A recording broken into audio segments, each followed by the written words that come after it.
This conference will now be recorded. Good morning, everyone. Welcome to the Thursday, March 9th, 2023 edition of the Iowa 911 Communications Council. We'll call this meeting to order. Kara, could we get a roll call for our members, please? Yes. Chris Jasper. Here. Lawrence Hartpence. George Griffith. Mike Bryant. I saw Mike on. Mark Murphy. Mark's here. Tracy Bearden. Here. Richard Pierce. Here. Rob Dennert. Jack D'Angelo. Here. All right, you have a quorum, Chair. Okay, thank you. Could I please get a motion to approve today's agenda? Mark Murphy, so moved. Okay, do I have a second? Asper will second. Okay, any discussion? All those in favor signal by saying aye. Aye. Aye. Aye. Against, same sign.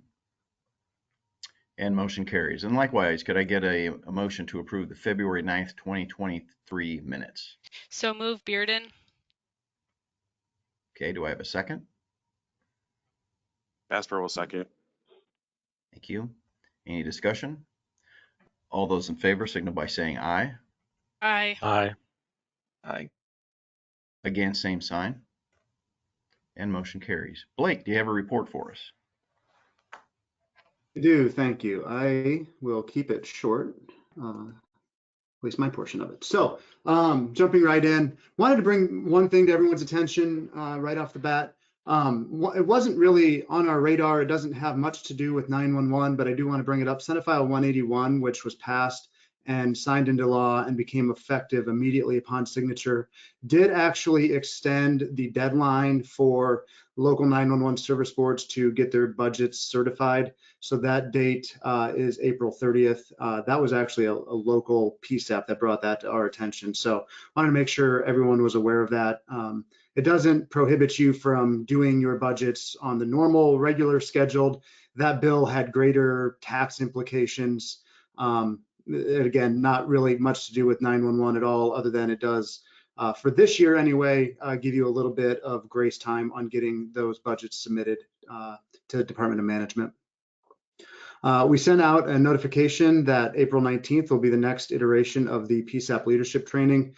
It will be very similar to what's been held previously, just update. And I mean, that's going to be something that we update the training every time we have that course. So if you've already attended it, there's probably no need to attend again. But if you've missed it, the previous two offerings might be a good chance for you to participate this time. We are also going to record that session and update the recorded version of the training as well. Last month, we did have the CISA Cyber Awareness webinar over the course of 2 days. Approximately 30 attendees participated in that, so thanks to those who did. And that recording is also on our Google shared site for those that might want to watch after the fact. An update on where we're at with annual forms. You can see who's still outstanding there. As a reminder, the expenditure collection form is legally due by the end of March. At that point, if we still don't have it, we do start withholding 35% of surcharge revenue. So you'll want to get those in.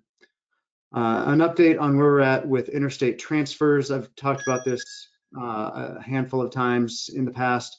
We are completely up and running with Minnesota. So those border counties along Minnesota are able to do 911 transfers to their Minnesota counterparts, complete with Annie and Allie, just like you would an in-state transfer today.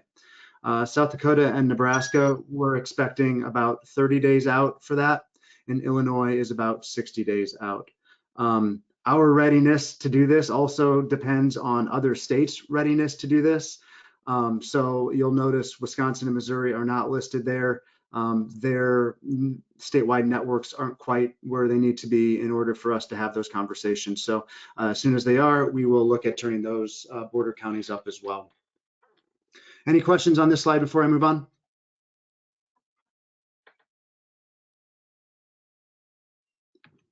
All right, a quick legislative update that does involve 911. Unless somebody knows something more than I do, House File 127, which would put public safety telecommunicators in a protected class for IPERS, did not survive the first funnel. Anything to add from anyone on that?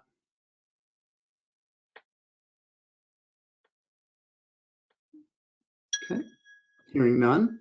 An update on where we're at with GIS grants. Reminder, we pay these out quarterly, so there still is another month to go, the month of March, in order to meet the Q3 benchmarks, but already 94 counties have met the benchmarks through the first 2 months, so thank you for that. No training fund approvals for this month. And that concludes my portion of the brief. Lynn Warren from Zetron, are you on? Yes, I am. Can you hear me? Again, thank you. Go ahead. All right. Yeah, I have a short report as well. Next slide.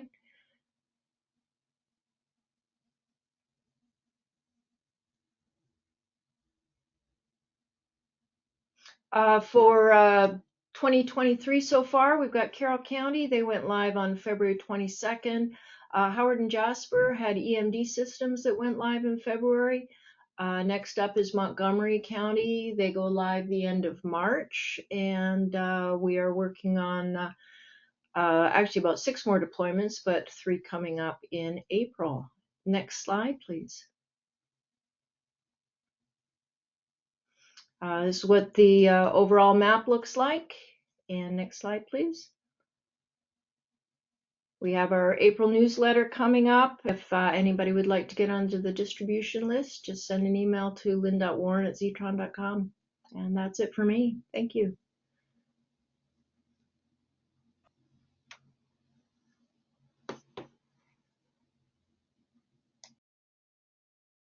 And with that, I would take any questions or turn it back over to you, Chair Router.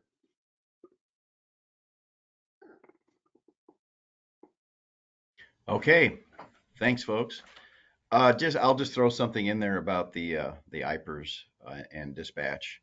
This doesn't have anything really to do specifically with that bill, but just a little bit of history. When I became sheriff years ago, I looked into making our dispatchers part of protection class. Of course, we're one of the smaller counties that has dispatchers that have also a jail function as well. And at the time, I was told that you had to go with what was 51% of your workload would be the classification that you'd be associated with. And apparently that rule is no longer valid. And it is now more is if you are doing jail functions and carry out many of the jail functions, it's really on a case by case basis. But if you are one of those counties that does share the jail functions with dispatch, it is something to look into. And I can tell you that our dispatchers will be going to protection class here in July. So just a heads up that it doesn't have to be 51% as it once did. So just throwing that out there. Okay, moving on. I don't have any training fund requests. So we'll go to reports from officers. Do I have any technical advisories?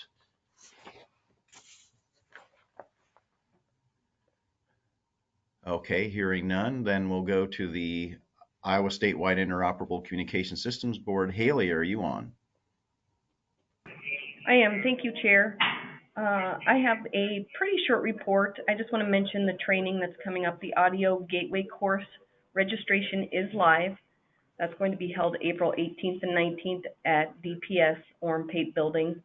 There are a maximum of 10 seats and 9 are already filled. So if you're interested in that, register for that last seat. The Communications Unit Leader course registration is also live. That will be held in Cedar Rapids at the fire station on May 22nd through the 25th. And there are still seats available for that. The prerequisites include ICS 300, as well as the online FEMA courses, IS 100, 200, 700, and 800. June 19th through 23rd, there'll be a communications technician course in Spencer, Iowa. and October 3rd through 6th, there will be a incident tactical dispatcher course in Pottawatomie County. I have submitted a Homeland Security Grant Program application for an additional 25 cache radios. These are standby radios that can be deployed to support regional incidents. We currently hold a cache of 25 radios that are housed at DPS, and those have been used for events such as RAGBRAI in the past. If we're approved, it would lessen the need to borrow additional radios from the National Guard, which we have previously done. We also want to make sure that ISIX users know that these cache radios are available if that need arises for any incident. If you have planned interop training with an agency who's not on ISIX, this might be an opportunity for them to have those radios. I've done some coverage testing. Davis County testing went well. The portables on ISIX worked in every area that they took us to that they currently have issues on their own system. We had training presented to Guthrie County. Deputy Swick Walser and Comms Manager Erpelding helped me up there to share information on core connected ISIX consoles at their Board of Supervisors meeting. And ISIX training was also presented by DPS to the Iowa National Guard this month. The ISIX board committees have been working on the Tactical Interoperable Communications Plan, or the TICP. Final edits have been submitted to the contractor. The Iowa FOG is in review, and that will be ongoing this next month. April 6th, we'll be holding an Iowa-Illinois interstate interoperability meeting to pick back up where the two states left off in creating standards for working interoperably. We expect to build off the groundwork that's in place with Minnesota currently.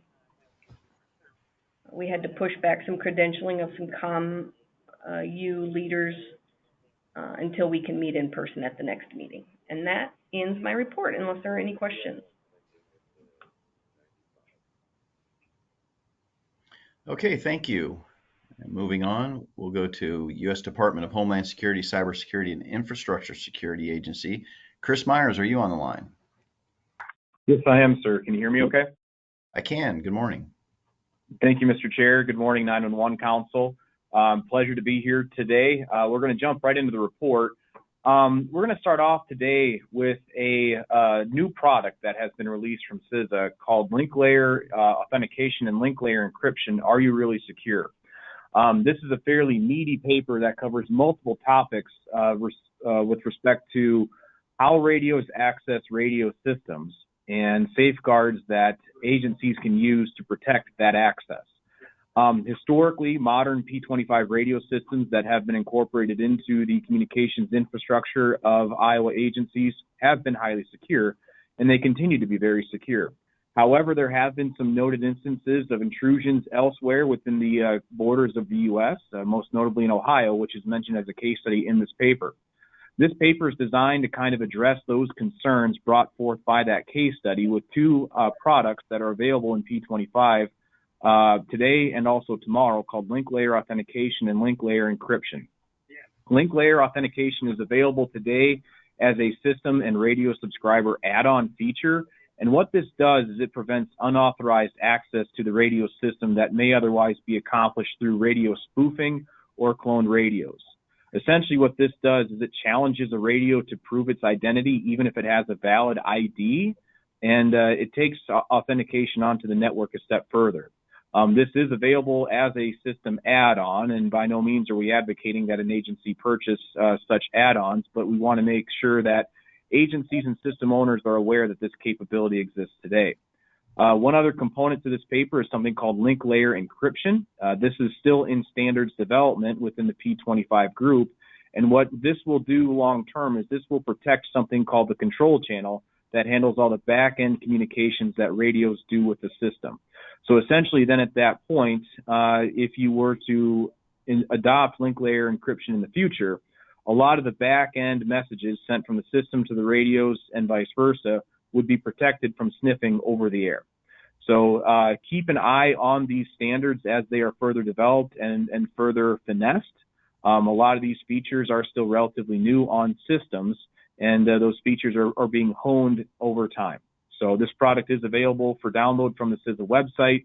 It's a good read, and it does provide a lot of things for your system administrators to potentially consider in the future. On the next slide, I would like to kind of talk about a other product that was released recently. This is a featured article called Ensuring Next Generation 911 Interoperability. This was released on March 2nd, and this outlines a collective and collaborative effort between government and private stakeholders to further development and implement NG911 interoperability testing and certification nationwide.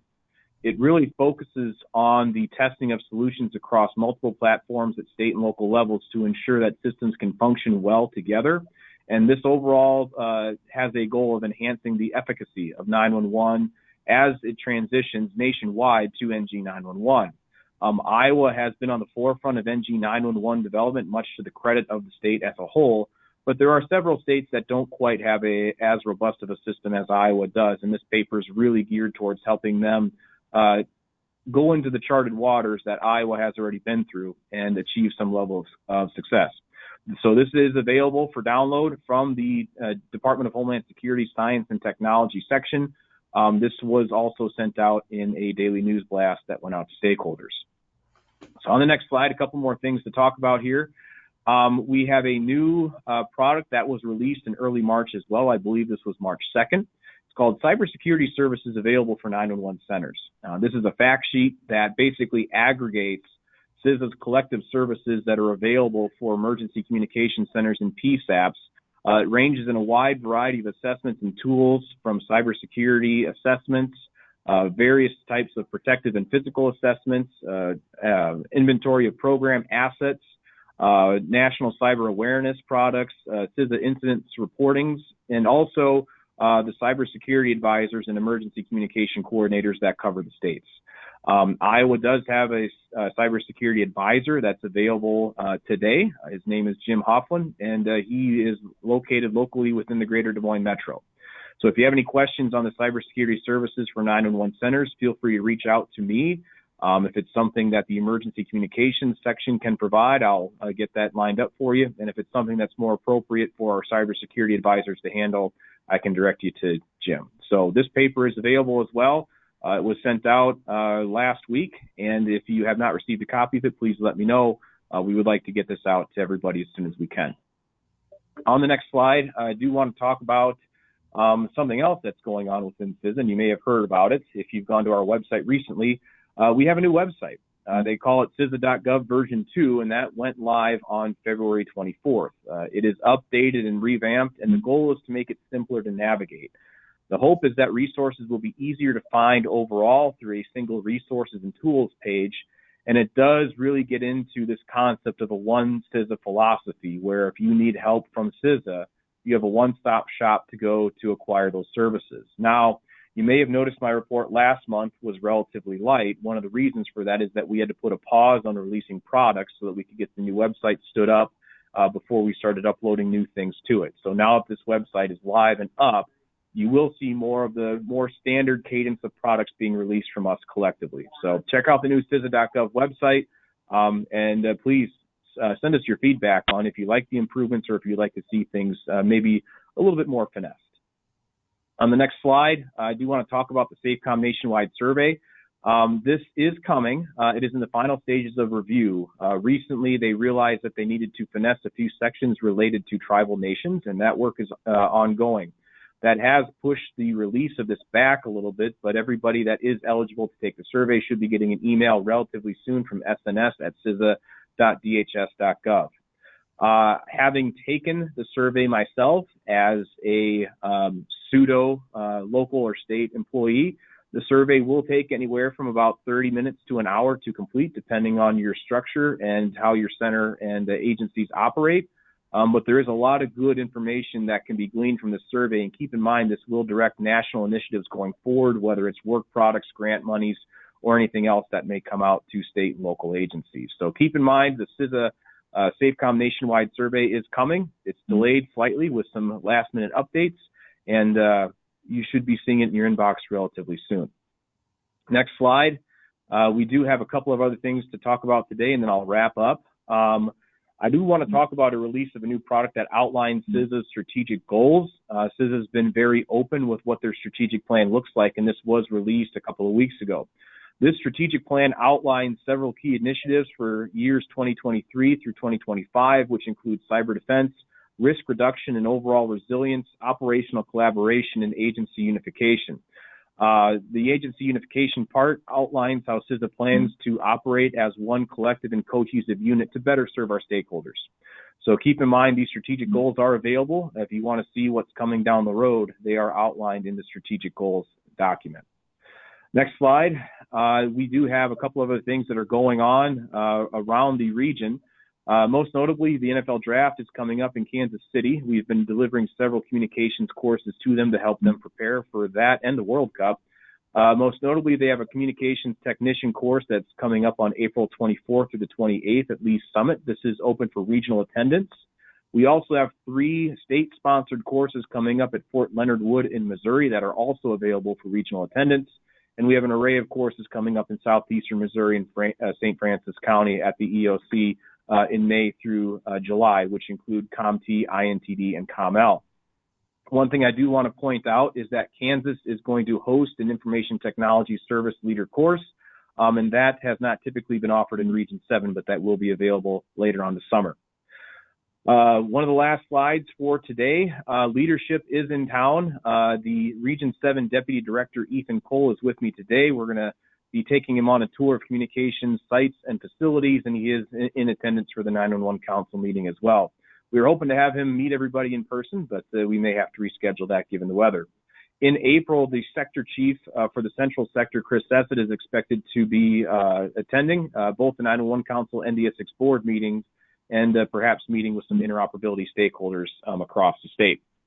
On the last slide, I'm open for questions, but I do also want to pass on a couple of things really quickly to the state.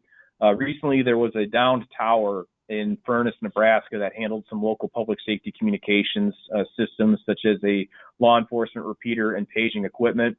Would encourage everybody to be vigilant for any suspicious activity that may be out there, especially with communications assets. You don't have to look too far to find incidents of sabotage to power stations. And I want to remind everybody that our critical communications infrastructure is something that should also be watched very closely. That is my report for the day, Mr. Chair. I can go ahead and take any questions. Okay, thank you, Chris. All right, moving on. We get a briefing on Safe and Sound Iowa Tip Line from Don Schnichter and Joe Willoughby. Guys, are you on the line?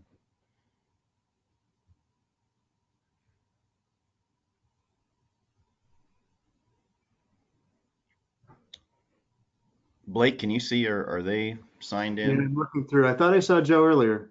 Yeah, I Okay. still see him.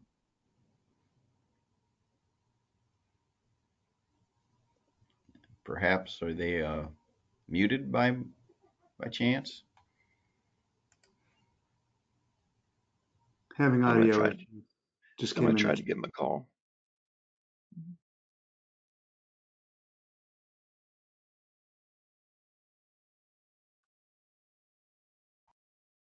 While we're waiting on that, do we have any updates from the 34A committee or the baseline knowledge committee? Rhonda added that to the chat too. She says she barely has a voice and there's no update on either of those. Okay, thank you. I know you brought up legislative issues. Does anybody have any other legislative issues they'd like to discuss?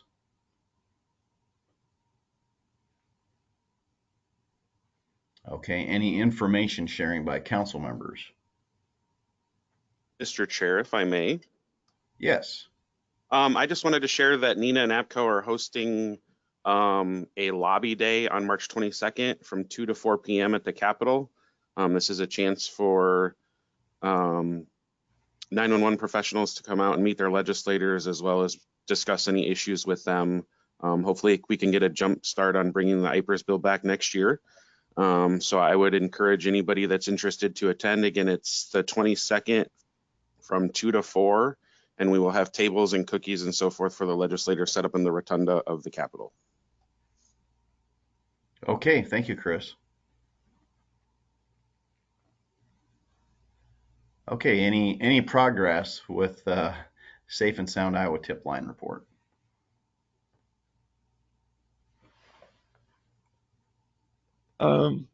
Yes, this is Captain Pierce. They cannot seem to get their audio to work. They've never signed in to use GoToMeets. So they'd ask if I could just give a very brief touch upon what some of the highlights of You what bet. they have. Let's see. They want to make sure that everybody is aware that there's going to be a webinar on Safe and Sound program and what it's about for all law enforcement agencies. An invite was sent out, and it will be on the 10th of March, this Friday, at 11 o'clock. So if anybody has not got that invite, I would say that your local PSAP should have that, or that possibly we can get that forwarded to you here shortly. And also, there's going to be a press conference announcing the launch of the program around the 21st of March. So the governor will be talking about the launching of the reporting app, and also giving an update on the status of the school radio project. Those are the highlights that he wanted me to discuss here this morning. Anybody have any questions? Anything specific that maybe I can try to answer for you?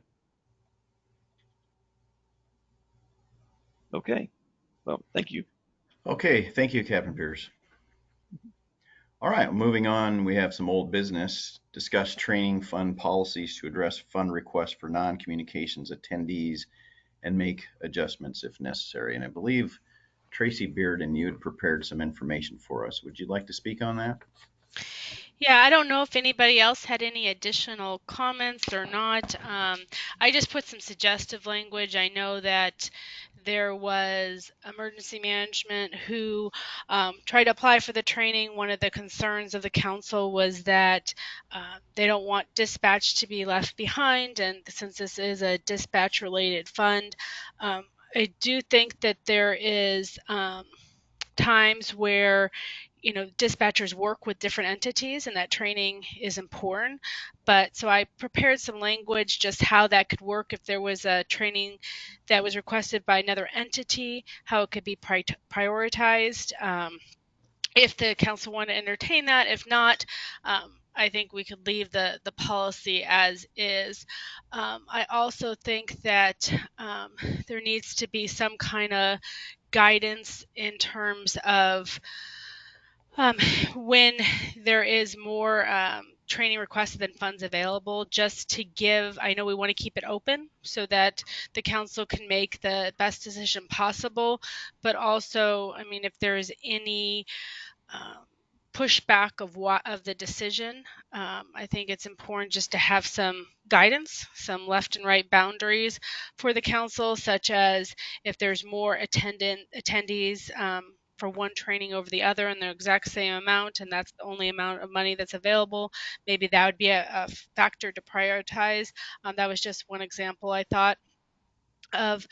And as you can see here, Blake did strike that language about the operating budget, since we really have not in practice implemented that. So that was something that I didn't think needed to be in there. And I think he asked that with the council last time.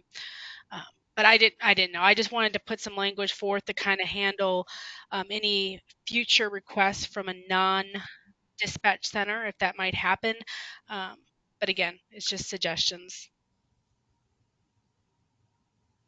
Okay, and I agree with everything. And dealing with the budget, in a perfect world, yeah, we would have a budget, but we know that we don't know what's coming in the year. So we have, I guess, what I would consider to be a guideline budget, but we're never going to be in a position to get it down to the dollar as to how money would be spent, not knowing what comes ahead of us in a year. So yeah, if we're not going to abide by it, which I think is impossible, that it should be struck. That's my opinion. Anybody have any comments they wish to make on this? And just for the record, I did not receive any from council members since I sent this out as well. So I would say it would be ready for a thumbs up, thumbs down type vote, unless there's feedback that anyone wants to bring up now. And what I tried to do with this other training that might be beneficial to dispatchers working with these other entities was to make sure that the telecommunicators were first priority, and then also make sure that it's very well documented, because you don't want the dispatchers to only fill one seat and then it gets funded. That's not what the fund's for. So. Right. Okay, well, does anybody have the inclination to make a motion to enact these changes to the rules as presented by Ms. Bearden?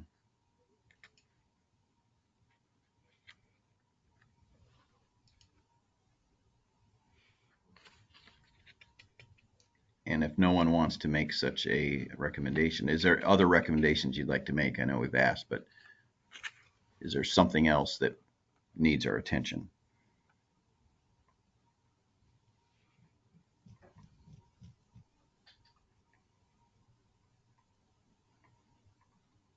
Okay, so are we saying we like the rules as they are now? We don't see a need for making any adjustments? And the lack of a motion, I think, would say that.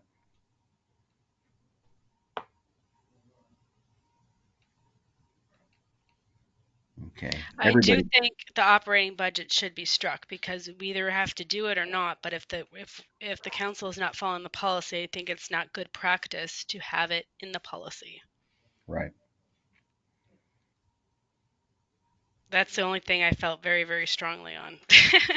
Right. We have to follow our own policy. Okay. Well, let's let me rephrase my solicitation for a motion.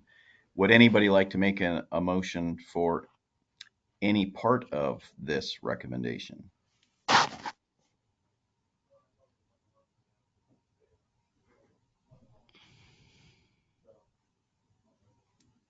Okay. Tracy, do you want to make your motion? Yeah, I can make the motion. I didn't know because I made the comments if I should be making the motion, but I make a motion to strike the operating budget language so that practice matches policy. Okay, so we have that motion. Do we have a second? Jasper will second that. Okay, I have a motion and a second. Any discussion? Okay, Kara, I think the only way we can deal with this is through a roll call vote of those present. Could you facilitate that, please? Sure. Myself, I will vote aye. Chris Jasper. Aye. Lawrence Hartpence. I saw him get on there, but Sheriff Rotter. Lawrence Hartpence, he seconded the motion before anyone saw that in the chat for Chris Jasper. So if he could put his vote in the chat. Okay, I don't think George Griffith got on. Is that right? Mike Bryant. Aye. Mark Murphy. Aye. Tracy Bearden. Aye, and Hartpence he put aye as well. Okay. Richard Pierce.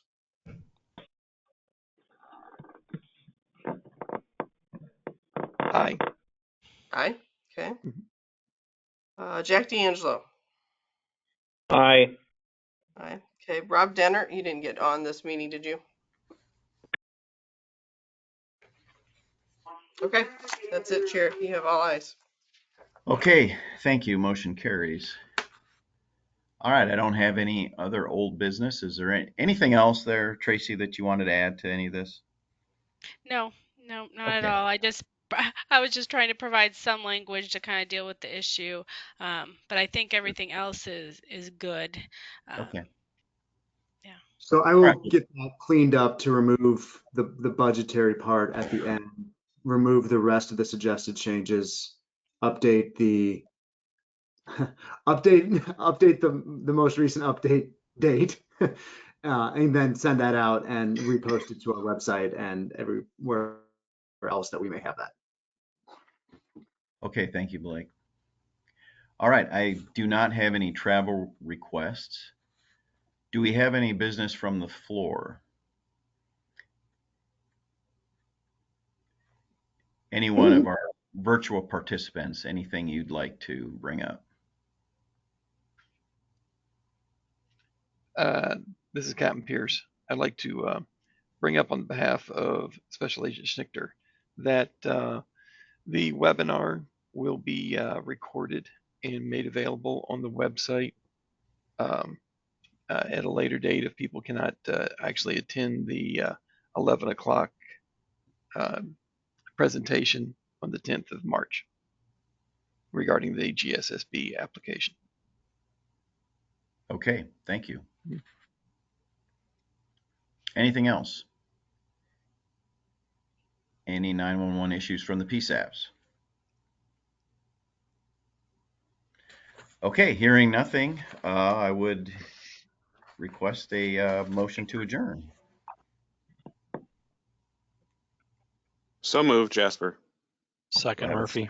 Second, all those in favor signal by saying aye. Aye. Aye.